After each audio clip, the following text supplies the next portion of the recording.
शहीद मोहतरमा बेनज़ीर भुट्टो जो कोल आहे हुनुर अवां जो हक़ीक़ी सरमायो आहे।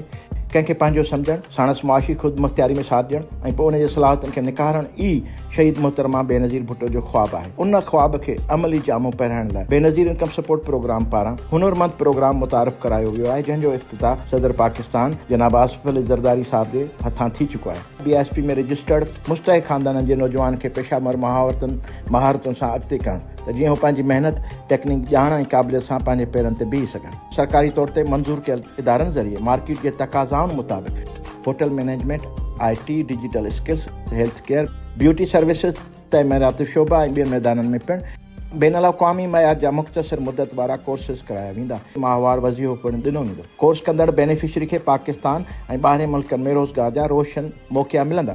हीउ प्रोग्राम मुआशी ख़ुदि मुख़्तियारी ॾांहुं हिकु बहितर क़दम आहे, जेको पाकिस्तान खे पिणु ख़ुशहाल मज़बूत बनाईंदो।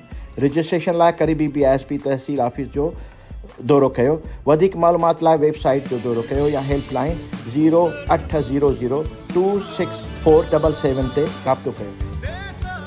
बेनज़ीर इनकम सपोर्ट प्रोग्राम, हुनुर, ख़ुदि मुख़्तियारी, खुशहाली।